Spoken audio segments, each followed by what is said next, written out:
Eu tenho algo muito objetivo da parte de Deus, uma direção, uma resposta. Porque na maior parte das vezes viemos adorar o Senhor, queremos de Deus uma resposta. Não porque Ele tem a obrigação de dar, não é um pedido impositivo, mas é uma necessidade até para não errarmos, para continuarmos agradando Ele, para termos certeza de que estamos no caminho certo, fazendo a coisa certa, sobretudo quando nós passamos a entender que tudo que temos na nossa vida e que tem dado certo é obra e graça de Deus. Então não queremos caminhar sem essa presença, não queremos caminhar sem o seu conselho, não queremos caminhar sem sermos guiados pelo som da sua voz. Às vezes entramos em dilemas profundos pela dificuldade de reconhecer se é a nossa vontade, se é a vontade de Deus, se é o uso da nossa razão, da nossa consciência, e se na verdade Deus quer uma ação de fé. E se quando quer uma ação de fé, se estamos caminhando para onde Ele está apontando, ou se estamos sendo ousados demais e podemos errar, talvez sendo guiados pela vaidade, pelo ego, de querer viver algo grande, de querer contar um milagre extraordinário, quando tudo isso precisa habitar na tricotomia do nosso ser, né? Carne, alma, espírito. É difícil fazer com que os três estejam o tempo todo em harmonia. Então essas dúvidas deixam a gente atordoado, deixa a gente com a mente confusa, deixa a gente angustiado. Alguns aqui lutam contra a crise de ansiedade, síndrome do pânico, gastrite nervosa.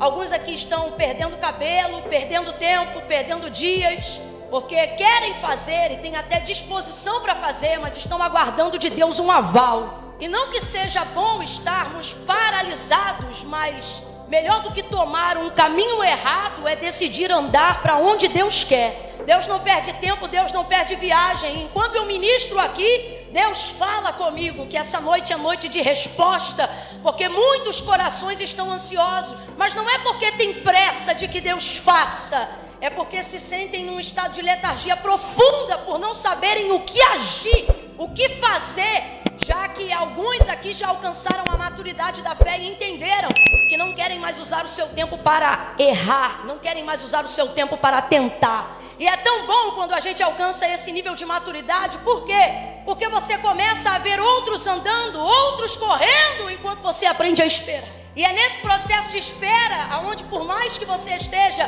um tanto quanto angustiado e quem sabe até ansioso, mas muitas vezes em condição de obediência. E por que a ansiedade vem? Porque você não está esperando com paciência, mas ainda assim está esperando. Mas é complicado esperar quando eu tenho potencial, é complicado esperar quando eu tenho sonho, é complicado esperar quando eu tenho desejo, é complicado esperar quando eu quero ter um plano de execução, é complicado esperar quando eu acredito que eu posso fazer as coisas que Deus disse que eu faria, ainda que não haja em mim toda a capacidade, mas há em mim toda a fé que eu preciso para que Deus execute essas coisas. Então logo vem a pergunta: por que não está acontecendo? Por que minha vida não está andando? Por que os sonhos não estão se realizando? E por que as coisas não estão na velocidade do poder que Deus tem para fazer? Isso vai deixando a gente angustiado, ansioso, perturbado.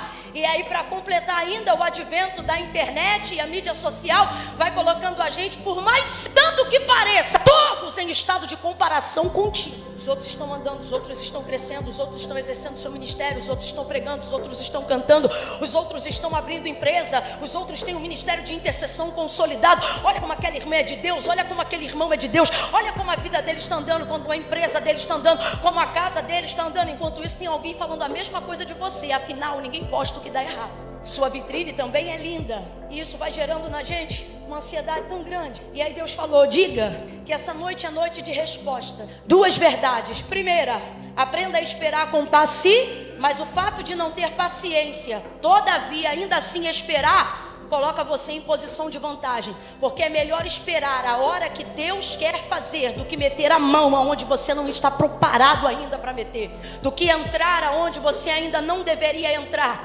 Por isso o profeta Isaías, ele vai resumir, né? A Bíblia é tão maravilhosa, gente. A Bíblia verdadeiramente, ela está acima do kairós, do tempo do homem. Ele vai dizer com tanta propriedade: os jovens se cansarão, os mancebos certamente cairão. Vamos traduzir? Os jovens vão querer velocidade, e na paixão e na força da sua vida e da sua carne, vão meter a mão, vão meter as próprias forças, vão ir com o peito, com a raça. Afinal, esse é o vigor da mocidade. Só que eles vão se cansar. Por quê? Porque vão descobrir, irmão, que nem tudo é no peito e na raça, nem tudo é na tua vontade e no teu querer, sobretudo na vida daquele que serve ao Senhor.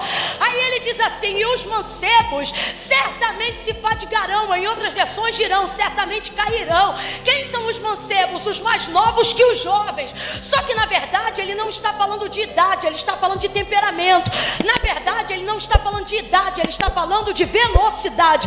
Na verdade ele não está falando de idade, ele está falando de quem tem pressa. Ele está dizendo de quem quer alcançar resultados rápidos. Ele está dizendo de quem por imaturidade não tem condições de esperar. Então ele vai resumir isso no vigor da juventude, da mocidade, e vai dizer: os jovens certamente se cansarão, os mancebos certamente cairão. Mas ele continua o texto e ele diz: mas os que esperam, mas os que esperam no Senhor renovarão as suas forças.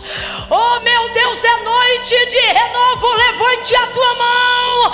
Deus te trouxe no Aviva de terça-feira para recuperar as suas forças. Ele está dizendo: quando eu não te sento, eu não estou te mandando parar, eu estou te mandando esperar. Quando você espera, você está confiando em mim. Não diga que não está acontecendo nada só porque você não está fazendo nada. Jesus disse: eu vou para o meu Pai, porque meu Pai trabalha e até agora eu também trabalho. Deus está dizendo: ei, você pode esperar. Quem não espera sou eu. Eis que não tosquenejará nem dormitará o guarda de Israel. O Senhor é quem te guarda. O sol não te molestará de dia, nem a lua de noite. O Senhor guardará a tua alma, Ele guardará a tua entrada e a tua saída, desde agora e para sempre. Camila, eu não entendi.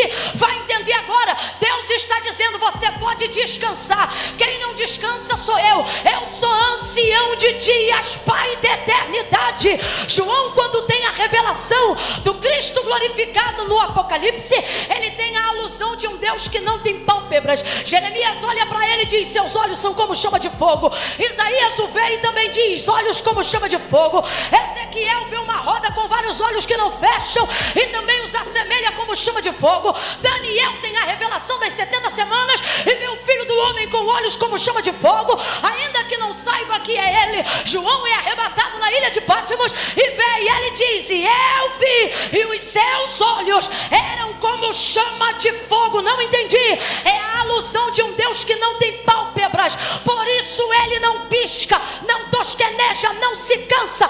Está cansado porque não está confiando, está esgotado porque não está descansando. Deus está dizendo: eu cumpro o meu plantão direitinho. É você que não está entendendo a necessidade de esperar. É você que não está entendendo que esperar e não fazer nada não é a mesma coisa. Veja uma pessoa parada no ponto de ônibus. Ela está sem fazer nada? Provavelmente está indo para o trabalho, está voltando para a escola, sei lá, para algum lugar. Ela tem destino de partida e de chegada. Quem está entendendo, diga amém. Só que quando você vê, ela está ali parada. A impressão que você tem é que ela não está fazendo, mas ela está. Bota ela na hora errada para ver se ela pega. O que é mundo de espera? Para não perder o propósito, o ônibus, o destino, o caminho, a vocação, o que Deus te... Buscai ao Senhor enquanto se pode achar, invocai-o enquanto está perto. Isaías 55, versículo 6. Busque conhecer a Deus, Jesus Cristo, leia e medite na Bíblia. Tenha uma vida de paz e abundância.